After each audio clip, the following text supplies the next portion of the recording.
Hey, good people. What's up? What's up? This is your girl, Jenny Simon, coming to you live from WeFM Radio 93.9 and 93.3. Their Facebook page at WeFM Radio Grenada.com. This is Jenny Simon 2.0, the radio version. Welcome, all my radio listeners. As per usual, we continue, and this is my last piece on the NDC. Well, to this point, we get to the point of Deacon Mitchell.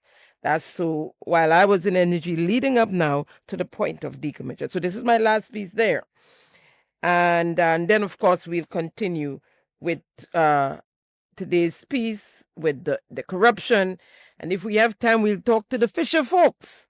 So call your Fisher folks and ask them to tune in, right? So Mr. Burke resigned and Joseph Handel, and that's after the 2018 elections as well. And Joseph Handel, who was the deputy political leader, became the acting leader, of course, until the next convention. As deputy, Joseph Handel did not perform well, and party members and supporters started to complain. And so by the time the next convention came around, he did not put himself up for office. Then after that, around another couple of conventions would have passed, and they couldn't see a leader within the party at the time. And so they started scouting. And another convention period would have passed. And of course, people started to say, just like they were saying, the NDC people were saying, oh, NMP not having convention, NMP not, they were not having convention as well. So then they approached Franca Bernardine to be leader. And she agreed under certain conditions, and one of which was she went up unopposed, so that no one contested when she was going up. Remember, after Prime Minister Tillman Thomas and leader Tillman Thomas stepped aside when we lost in 2013, the clean sweep, Franca Bernardine contested against Nazim Burke for the leadership and against Joseph Handel in that same convention for the leadership, and failed both times that same evening. And so I think, well, I know she was hurt about that, and thought, well, the people, the supporters, they didn't want her, and that sort of thing. So I don't think she wanted a competition, and which they didn't. So they gave her, they handed her the leadership, the political leader of the party. And Adrian Persuader Thomas was voted in as deputy political leader. Franca's stint did not last long before even persons who supported her as for leader against Nazim Burke, and then was happy when she became leader, did not support her as leader once she settled in and they saw and felt her. They did not support her. I'll leave that there. And so then people start complaining, people start cussing, people wanted her out. And I was surprised that she took it that well and left with saying that she had medical problems and her doctor advised her otherwise. So that was her why she left. She was heart problems or something, and if she remained, it would have been risky. So she left, and Adrian Persuader Thomas automatically became the acting political leader, because remember, he was the deputy political leader. But members and supporters was not satisfied that Adrian persuaded Thomas could carry the party into a general election and fit the role as leader, political leader of the party, much less prime minister of Grenada. And so the hierarchy started fishing again. They started to have talks with well-known attorney at law and other persons that I know of. At one point, a couple of people that I know very well and told me for themselves that they were asked for $20,000, more or less, pay $20,000 for the party. That's how cheap NDC was at the time. But then they started talks with, as I said, a well-known attorney at law who basically was ready to take the leap. He too, he took out membership, and talks were ongoing. He had a family emergency, a family crisis that took him out of the country. And while he was away, NDC started having talks with attorney Deacon Mitchell. At the time, as I understand it, it was to join the NDC team, but he shooted to the top. When the other gentleman returned from abroad, he got difficulties in reaching the person he was negotiating with. And he said after he called and not reaching everybody, like everybody was ducking him, in other words. And so eventually he got through. I mean, they couldn't duck forever, right? And got the information that Deacon was in the space, blah, blah, blah, blah, blah, blah. And he just resigned from the party because he had joined the NDC, becoming a card-bearing member. So he immediately resigned. I'm not sure if it lasted 8 days. I remember speaking to him. Not sure if it lasted 8 days, but he resigned and stepped away. And at the time, because Deacon was an unknown and much people didn't know him, and for one thing, they knew he wasn't political, because if he was political and you in the politics of Grenada, you would know if he was political. And so in some quarters, they didn't think that he could carry the political leadership and go into election and become prime minister and be political, right? And so talks started to emerge again about Nazim Burke, and there was a plan with friends of Nazim Burke to nominate him from the floor, and Deacon was asked if he would deputize with Nazim Burke, and the gentleman said he would be deputy to no one. So at the time, Mr. Burke pulled out.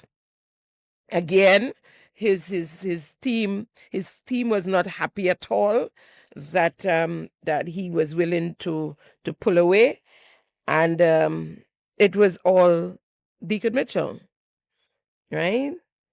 And so they had asked. There were those who were vying for leadership, willing to put their hat in the ring as well. Persons like Philip Telesford. And so they were asked to step down, to step aside. And according to Philip Telesford, because he was on a To The Point program one day, and I called in to find out, because I knew he wanted to put himself up for leader, and to find out what was going on, because there were rumors out there. And on that program, his answer to me was that they were asked to step back a bit so that Deacon Mitchell could consume. He could, settle himself in.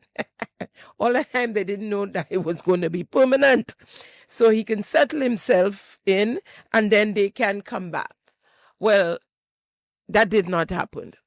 I believe, was it the night before or a couple nights before, Philip Telesford decided, when he realized that they had them step down for good, he decided he was going to contest again. He put his name back in the ring. Then he took his name out of the ring. Eventually, on that convention day, it was Harry Forrester. And that was practically a game because nobody in NDC was going to make Terry Forrester the political leader.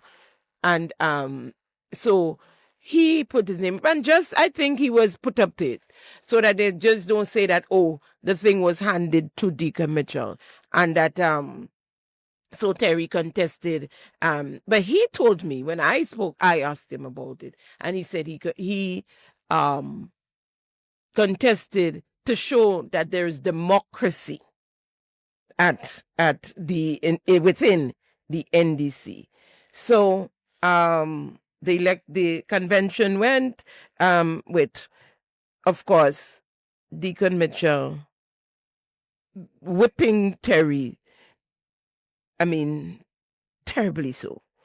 And Deacon Mitchell became the political leader of the NDC.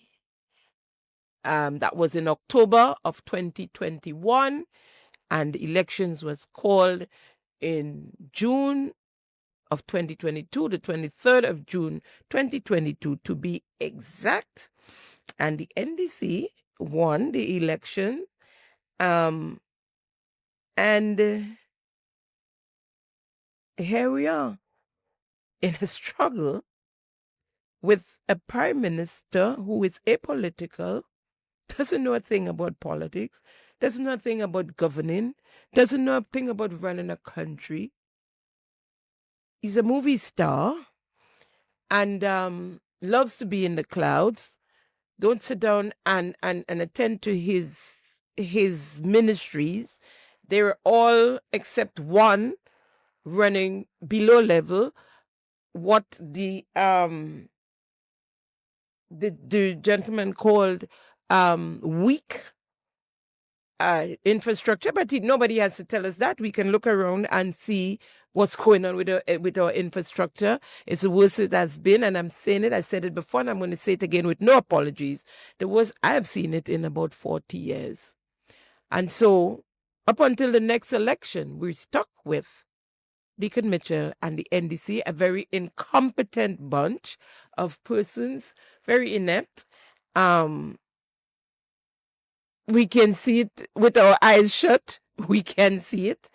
And we just have to wait. Wait it out.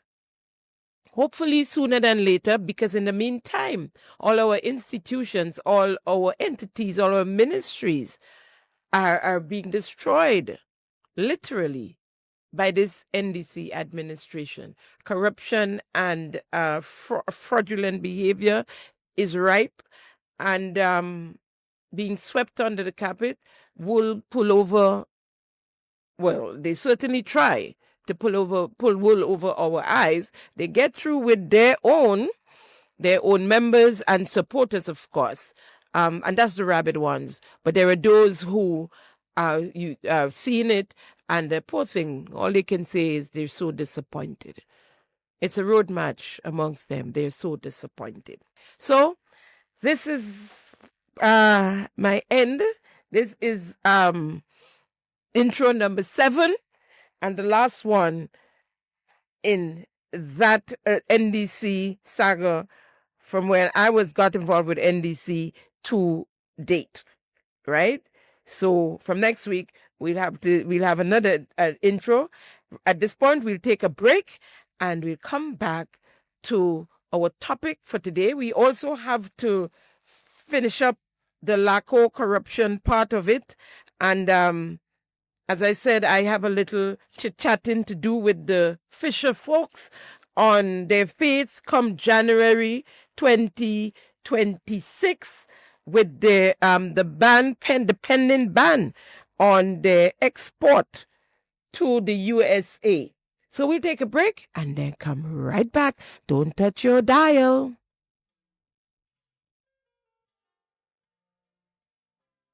When a man is not in a political party, he runs independent. And so when a man is not in a calypso tent, he sings independent. So I'm expecting invitation in the tent as guest artists to sing for free. Grenada is a real dynamic place. All kind of things happening right in front your face. I put them things in categories and class. When I done a priest must make a Catholic mass. Calypsonians have lost their intelligence. Only Keith and NNP in their vocabulary. But Grenadians, you don't have to worry. To your rescue is me and Jenny. Allegations of corruption so frequently. You have one in every constituency. Who's going to jail and waiting patiently to see. They made us believe it was Keith, Emily, or Gregory. Corruption should be zero tolerance, but I can see it's given mucho prominence. The rationale is NNP used to T, so nothing wrong with NDC now. The chief. So, Prime Minister Deacon Mitchell said he has not seen no systemic form of corruption within his administration. So no, he didn't say he didn't see corruption. He just said he didn't see it in a systemic way. So as long as it's not systemic, then it's okay for them fellas to continue with their corruption, I'm guessing, because this here makes no sense, right? And he said it before. I played the clip for you here on WeFM twice already since I've been here, that says the information reaching him is not credible about the corruption with his friend, Mr. William Batiste, the chairman of the board of directors of the National Lottery Authority, the NLA. So, Minister Andy Williams was given $100,000 in hand and $15,000 to renovate his pickup truck T4254. Right? That was renovated for $15,000. Plus, he got $600,000 for a house he had in Mount Parnassus, all sold to Mr. Nelson Louison. That is the managing director of CCCCI. So the whole saga started with the sale of the house. This house, this property, was security, part of a security in the GDB for the monies loaned to Mr. Andy Williams in excess of $3 million. Plus the $300,000 given to him about 6 months after entering office in December of 2022 from the MSME program, a program that was for small hoteliers. Maybe Mr. Williams, Andy Williams, had a small hotel and we didn't know about it. Probably out there on Fantasy Island. Or it must be imaginary in his mind. But the GDB board, headed by the treasurer of the NDC, Ms. Andrea St. Bernard, gave him that $300,000 loan. And then a few months later in 2023, early 2023, he received, I think it was about March, he received the $1 million. They consolidated loans he had with the bank, and they gave him another couple million. And I think he's somewhere in the vicinity of $3 million plus, right, owing the bank. Now, he had a loan there. He wasn't servicing the loan. He applied for a loan there before the election, before he took office, and was turned down. He was turned down there. He was turned down at the commercial banks. If you have a loan and you're paying it, why would they give you? However, because he was owing so much people and people was going after Deacon Mitchell and going after the party and keep saying and he owed them, and we're talking hundreds of thousands of dollars, right? He gave one company, what was it, about 9 bounce checks.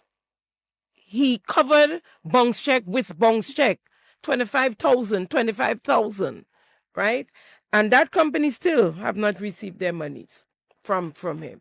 And so in trying to save face, they used the Grenada Development Bank to save face, right? So back to the bribe. The bribe was in exchange for the contract of the Cliff Road project. You see the Cliff Road projects that's struggling there? There's a lot that happened behind the scenes. And to have it where it is now, Prime Minister Deacon Mitchell did not want to use that company. And Andy Williams, acting as Prime Minister while Prime Minister was away, signed off, had the permanent secretary signed the contract, and he signed off on that contract, right? 400,000 and 15,000 worth of renovations for his car. But members of the Parliament of Grenada, according to our constitution and according to the GDB Act, should not be receiving loans from the GDB. Now, I guess Minister Lacrette at the time knew of Andy Williams receiving this loan, and this huge loan, and applied for a loan there as well for a mortgage, and he was accepted. Now this board is going against the act, the Bank Act, plus the Constitution. And so he got through with the loan, and then he was warned about it by someone, I think a former board member. And let's hear what Minister Lacrette had to say happened then.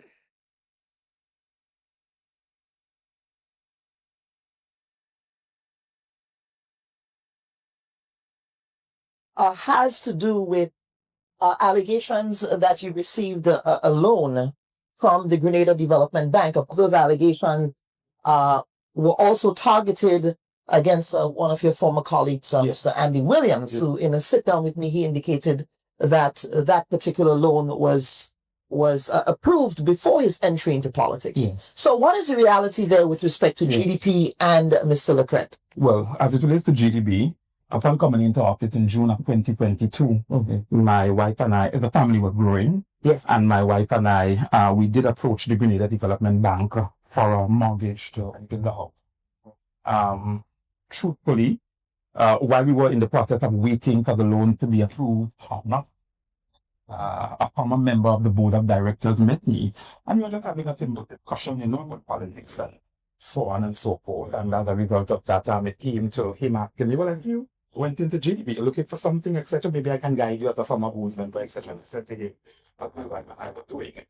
And he said to me, I think that you would want to read bylaws of GDB, of the act that governs financial organization before you actually proceed with that. So I went, I did my research, and I recognized that members of the executive should not be engaged in acquiring loans from the Grenada Development Bank.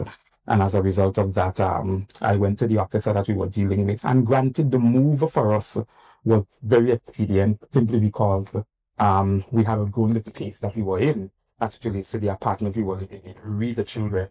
And as a result of that, I said to my wife, you know what, I don't want this to have any kind of repercussion.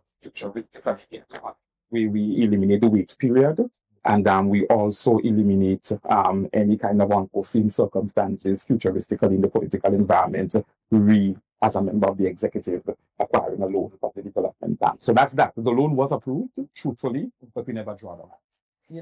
So I apologize for that. The interview is obviously done outside and it was very windy, but you heard the meat of the matter. He found out that as a member of the executive, that he was not supposed to access a loan from the GDB, and he did not draw down on the loan. I knew of that. I spoke of that. And so he, in his good conscience, did not draw down on the loan. Now, Mr. Bob, Dr. Bob then said to that he heard that Andy Williams said that he got the loan before he went into office, and that's not true. And even if that is so, then he should not have been nominated with that loan and an owing of taxes from the government taxes. He should not. Plus, there was an investigation, an ongoing investigation with the port and the customs, the Port Authority and customs, to do with the movement of containers from the port illegally. There was that, all of that, and Andy Williams should have never been in the Parliament of Grenada with all of those. That is a lie. He was turned down. He applied for the loan, but he was turned down. He never got the loan until he came into office, and the now board of directors headed by Andrew St. Bernard, who is the treasurer of the NDC party, they gave him the loan. They gave him that loan. And so I knew it. And just as I unraveled the scenario, you heard Lecret saying he was warned. He did his investigation, and he found out that as a legislator, he is not entitled. He doesn't qualify for a GDB loan. And so he did not draw down on the loan. The Prime Minister, in his campaign in 2022, spoke of the GDB and clearly described what the GDB should be about. He was condemning then how the GDB was run, right? And as far as I know, I don't know of any of the previous cabinet members or members of parliament that had loans with the GDB. I'm not saying there isn't. My investigation did not show me that any one of the former ministers, the former MPs, I should say, not just ministers, the former MPs, right? But this is what Prime Minister Deacon Mitchell had to say, and this is before he became Prime Minister. Obvious way of doing that is addressing our lending institutions, like the Grenada Development Bank, which we say on an NDC will be focused on productive sectors. GDB should be the ones giving loans to fishermen. GDB should be the ones giving loans to our farmers. GDB should be the ones giving loans to our agro-processors. GDB should not be involved in giving loans to buy vehicles or frankly to even buy homes. That is for commercial and retail banking. You are a development bank. Your job is to back and support our businessmen and women who are the ones that will provide the employment to our fellow Grenadians so that they can go and get a loan from a commercial or retail bank. You see how he had to hold there for a minute and think carefully about what he say, right? Anyway, that's it. He made himself clear. It was for the farmers and blah, blah. Maybe Andy's a farmer as well. He's not just a small hotelier, but he's a farmer as well. Now, on a previous interview with Dr. Kellen Bum, when asked about the allegations of members of his cabinet allegedly accepting loans from the GDB, this is what he had to say. The leader of the opposition and other elements of civil society have accused your government, sir, of using the Grenada Development Bank, to facilitate the financing of personal loans for certain government ministers. Is that an accusation that has come your way? Or is that something that you have heard or have had discussion on? Well, I'll be very straight on this, right? As far as I'm aware, Minister Williams has been a customer of the Grenada Development Bank pre his involvement in public life. That's factual, that's clear. And his relationship with the bank has continued. The bank and my government are not using the bank to finance the personal loans of any ministers. And I've said this specifically in relation in the case of Minister Williams, because I know, and I think the public knows, and bank officials will know, that Minister Williams was in fact doing business with the bank long before he got into public life, and he would have continued his business arrangements with the bank, would have continued post that. And that's the only issue I am aware of in terms of the bank having an actual relationship with the bank. But I want to make the point here. The Grenada Development Bank does business with the citizens of Grenada. A politician or a public official is also a citizen of Grenada. And if that politician or citizen or public official meets the bank's criteria for financial services from the bank, that citizen, that public official, that politician, in my view, is entitled to have access to the bank services like any other citizen of Grenada. And now, Prime Minister Deacon Mitchell know that he's lying and he's speaking on truth. Why did he remove his name and email address and stuff from his agency as his CBI, as a CBI agent? Because there are rules, there are laws, there are legislation that affects you as being a member of the executive, as being an MP, right? As being a representative. And he knows that. What I can do, they as representatives cannot do. What's the point then? If it's anything Pecamel. And he knows that. So he removes his name because it came out that he's an CBI agent. He has an agency. And that is also against the law because that's a contract with the government of Grenada. Right? And that cannot happen or should not happen because it's happening. Because they don't go by the rule of law. They might as well suspend the Constitution like the revolution did. They do not go by the rule of law. So he removed his name and his email address and is pretending to us. I want to know who's collecting the benefits from that agency. Right? He's pretending, but at least he removed his name and his email address, right? From it. Andy Williams is not an ordinary citizen who can go to the bank and get a loan, and he knows that. And you heard former Minister Lacrette saying that. And that is why he did not draw down on the loan. He found out quite by accident. A former member of the board called him and told him that he's not supposed to access a loan. And there's another minister who got loan from there. Minister Lennox Andrew got a loan from the GDB to send his daughter away to study. They're not supposed to go to the commercial banks, not the government bank. So getting arrogant and getting vexed and saying that Minister Andy Williams, why you take the Build Back Better project from him now? Tell us why you took the Build Back Better project from Andy Williams. Tell us why you stripping MIT. Tell us. Because of the corruption that's going on in there. Look at the state of the houses they delivered, that MIT delivered to the people. They look like they've been through Janet and Ivan and Beryl. All three. And you just build them and you're talking about building back better. Bathroom and toilet without water connection. And you're talking about a wash program.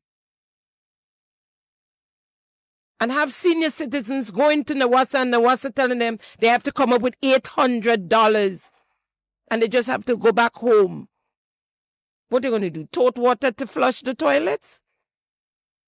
All big talk and a set of wrongdoings going on behind the scenes.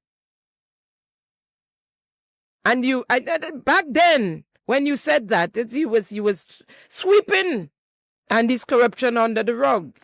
You were sweeping all of it under the rug. But I think you had enough, right? So he's not going to be acting prime minister anymore, and he's on his own. You throw your hands up in the air, right? He's on his own. And to see what is going on in plain sight, and nothing is being done about it, and the defense of it, the members are defending it, just everything. And so they can do anything they want, they can say anything they want, and they find reasons to defend it all the time. All the time. So the legislature, or the legislative rather, right? The parliament or any company controlled by any such director or member of the legislature or any close relatives. So not just members of the parliament, even their relatives, close relatives, and the directors on the boards are not supposed to receive loans from the bank. That's in their act. That's in the GDB Act. And there are members of the board that also was given loans. This NDC government is rogue. They're doing anything what they want. Anything they want. Now, there are sections and subsections, I think 33(1), subsection C of the Grenada Constitution. Order 1973 reads, a member of the House of Representatives shall vacate his seat in the House, subject to the provisions of subsection 3 of this section, if any other circumstances arises that if he, of course, or she, were not such a member, would cause him to be disqualified to be elected as such by virtue of section 1 of section 31 of this Constitution, of any law enacted in pursuance of subsection 2, 3, or 4 of that section. In essence, what the Constitution is saying, that if the circumstances outlined in the subsections exist, the representatives shall vacate his or her seat. A member of the House of Representatives cannot benefit from any government finances or contracts, or they should be disqualified from the House. Prime Minister said that the information that according to him, really, because it could only be according to him, that the member is a citizen and should be treated like a citizen, like any citizen. Really. Like any citizen. And arrogantly, you heard the arrogance in his voice, right? You heard him.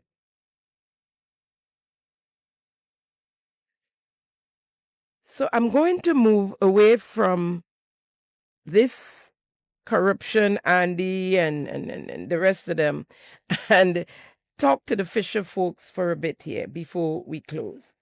Now, we heard of the pending ban towards the Grenada, exporting fish to the USA come January 2026.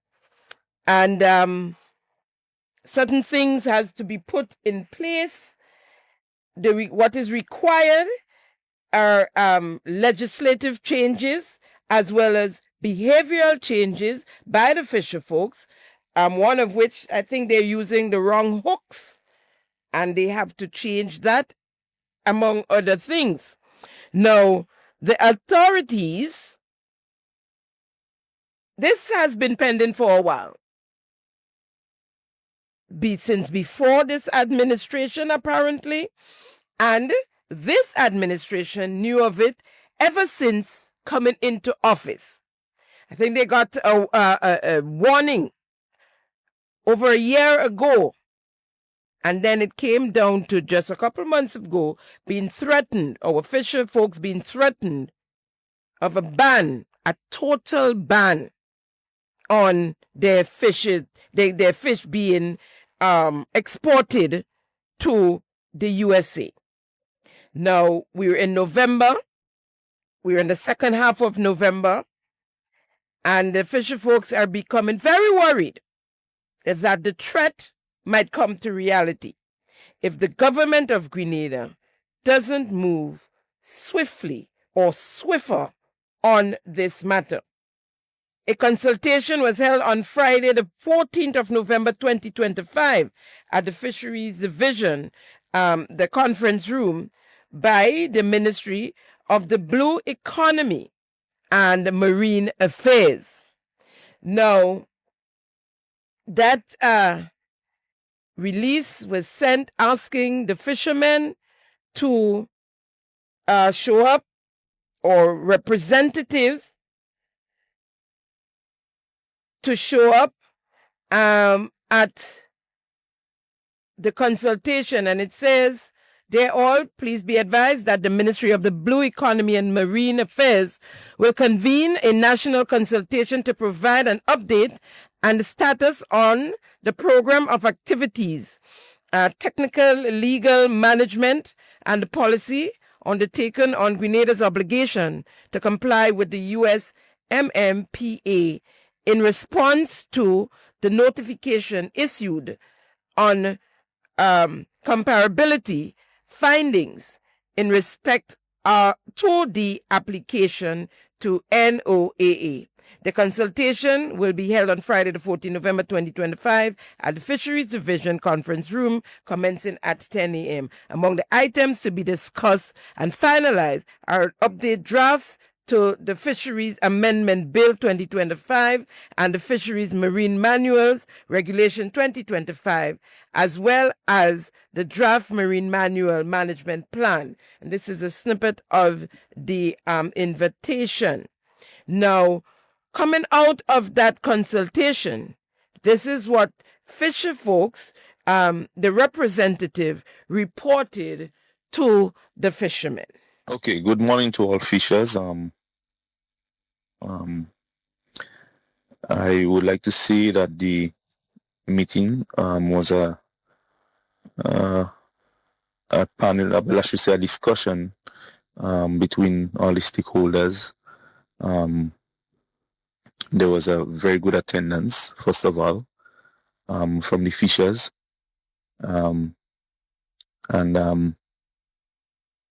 it was a very lengthy discussion about putting plans in place to export our fish to Wally Buck and a few others. But I think they put him in place. The PS told him that all that he's reiterating was understood already, and she don't think that he should go down that road, you know.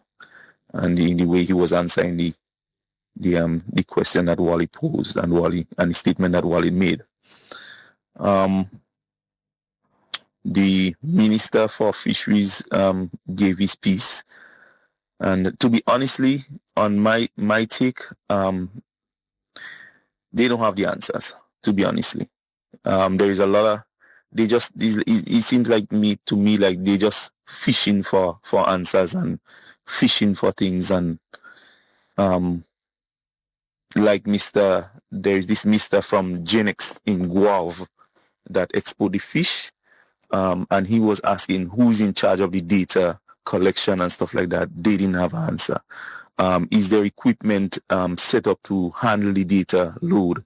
They did not have an answer for that.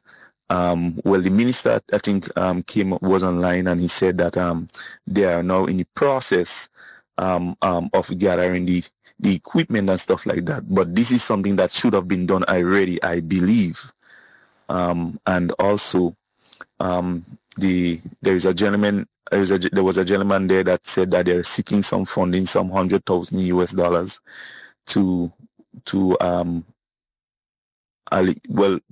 to actually assist in the data collection and the overall cost of the project to get our data ready to send to the US to make sure that we have everything covered, so that we could get our fish sale.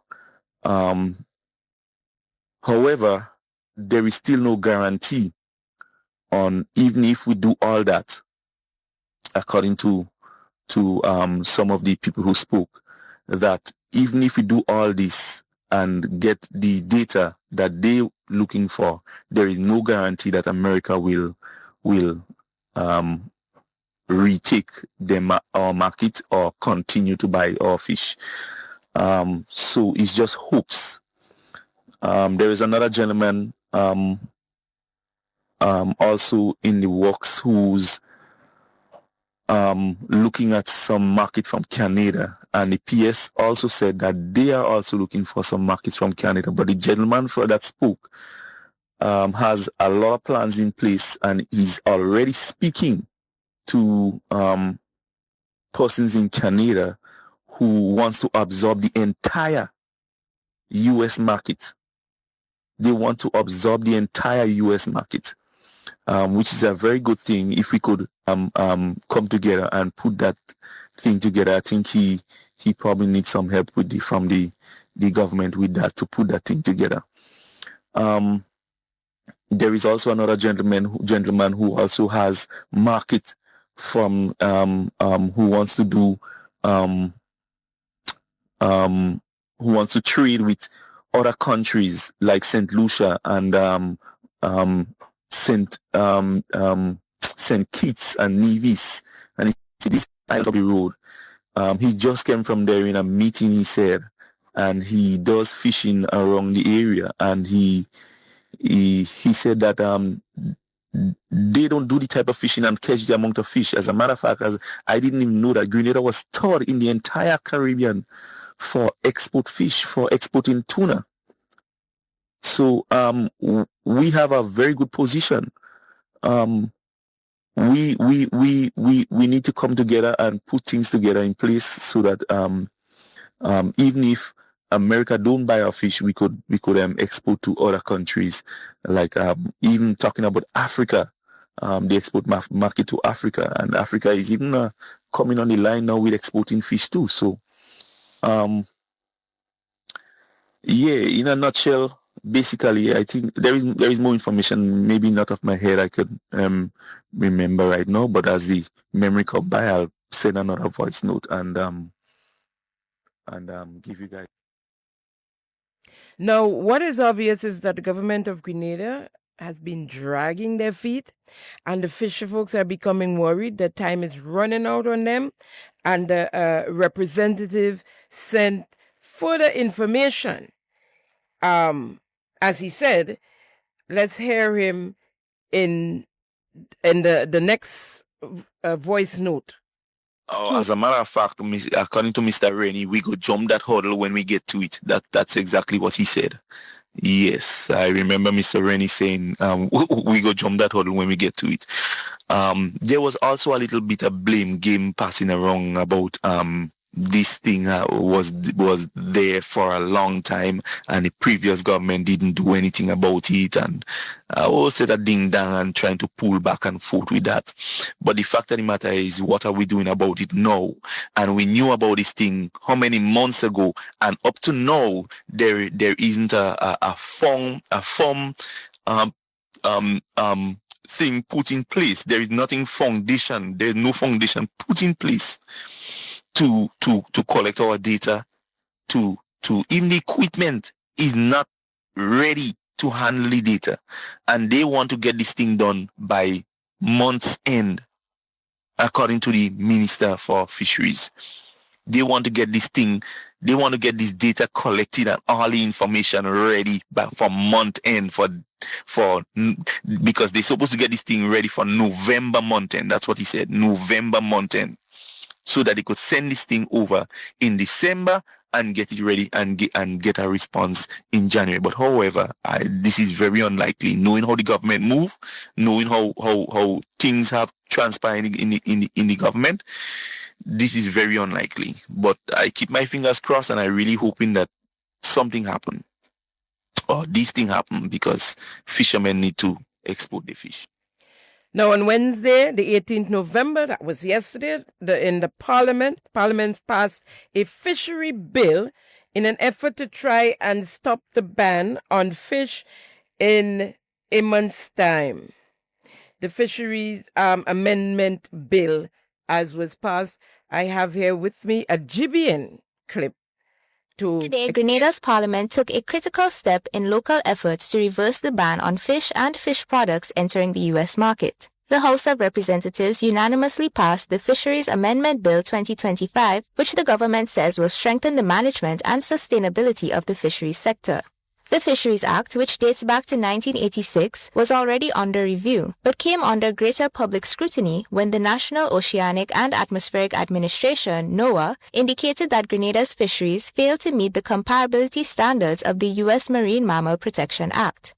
The amendment passed today defines marine mammals and observers and establishes a national observer and electronic monitoring program. It also authorizes the Minister of Marine Affairs to create strict regulations, such as penalties of up to $100,000 and 12 months of imprisonment. Leader of Government Business, Philip Telesford, said the improvements are essential for rebuilding U.S. confidence. Clause 1, Mr. Speaker, provides for the short title. Clause 2 provides for the amendment to Section 2 of the Principal Act, which treats with the insertion of new definitions for the observer and marine mammals. Clause 3, Mr. Speaker, provides for the insertion of a new section, Section 28A of the Principal Act. A1, the Chief Fisheries Officer, Mr. Speaker, shall establish, plan, and manage an observer and monitoring program for the purpose of collecting and reporting reliable, accurate information for scientific management and compliance purposes under the Act. The bill was unanimously received, with opposition MPs Peter David and Dr. Keith Mitchell also endorsing the changes. I understand, having grown up in Brazil, Bosheju and San, the importance of the fishing industry for the livelihood of the people of this country. And over the years, we have seen how it has transformed to a higher level by many of the younger men involved in fishing, dip fishing and other aspects of the fishing industry. But the fact is, given what we understand is the case and the possibility of fish export from Grenada being banned in an important market, we cannot play politics with this. This is not about politics. It's about the livelihood of the people of this country. So clearly, I can only assume that all members of this House will support both sides. I think this morning's exercise is good, not only in the context of getting this done. I do hope that we get it done in time. I'm not sure why it came up at the last minute. I'm sure the Minister for Fisheries will explain that. But I do hope that whatever needs to be done between now and the time when they're threatening this cutoff, that it is done. And I think both sides of this House, all sides, not both sides, are there? There are three sides now, I think, three entities now. I think, I'm not Mr. Speaker, will like me on that. But all of us in here come together and make it happen collectively. There is no fishermen here and fisherwomen there. There's all of us trying to ensure the success of the industry. Backed by the updated law, the government plans to submit a strengthened comparability application to U.S. authorities in early 2026. Compliment GBN. Folks, that's a wrap on today's episode. This is Simon Says 2.0, the radio version. Signing off with love and legacy. Stay spiritual, stay grounded, and remember, a better Grenada is possible.